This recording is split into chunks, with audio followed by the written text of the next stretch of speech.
This exercise is called leg raises. Leg raises can have an easy version and a hard version.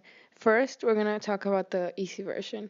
For the easy version, you're going to lay down with your hands to your sides and raise your legs so they are off the ground, keeping your abs tight the whole time.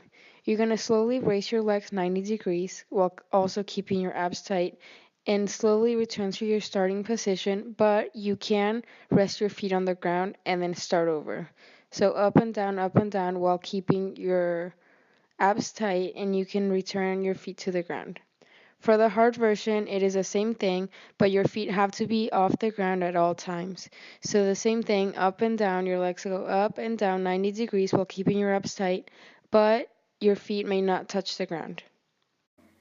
This exercise is known as the Russian twist. First, you lie down on the floor, placing your feet on the ground without moving them. Your legs should be bent at the knees. Then elevate your upper body so that it creates an imaginary V shape with your thighs. Your arms should be fully extended in front of you, perpendicular to your torso and with the hands clasped. Next, twist your torso to the right side until your arms are parallel with the floor while breathing out. Now, move to the opposite side and perform the same technique that you applied to your right side. If this becomes too easy for you, try lifting your feet off the ground and add some weights for more strength. Alright, so this exercise is called the plank alphabet. This one does require an exercise ball. Start by putting your elbows on the ball with your stomach tight and your legs straight. With your elbows, write out each letter of the alphabet by moving your arms to create the letters. If this is too challenging, you can drop to your knees while still keeping your back straight and spell the alphabet in this position. For our minute of this exercise, just go through the alphabet as many times as you can, but remember to try really hard to write out those letters. This exercise is super good for strengthening your core from all sides. The next exercise is sprinter abs. This workout also has an easy version and a hard version. So for the easy version, you're going to lie on your back with your arms at your sides, your legs straight, and your heels can be on the ground. You're going to start by sitting up while elevating your left arm with the elbow bent so that it resembles a sprinter's pumping motion.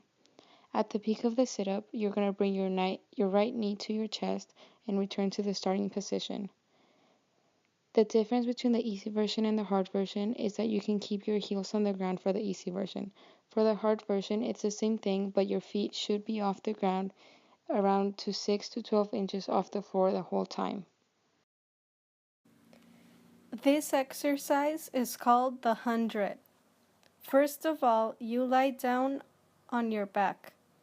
Be sure to keep your hands completely extended by your side and your hands face down on the mat, flexed towards the bottom of the mat.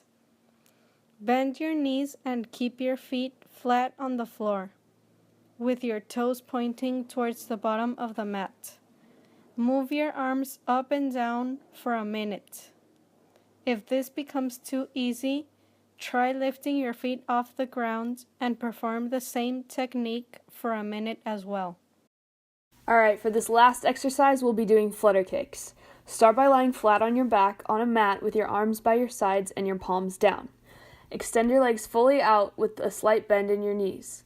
Lift your heels about 6 inches off the floor and make small rapid upward and downward movements, alternating each leg as you go. Flutter kicks predominantly target your abdominal muscles, working the lower abs in particular.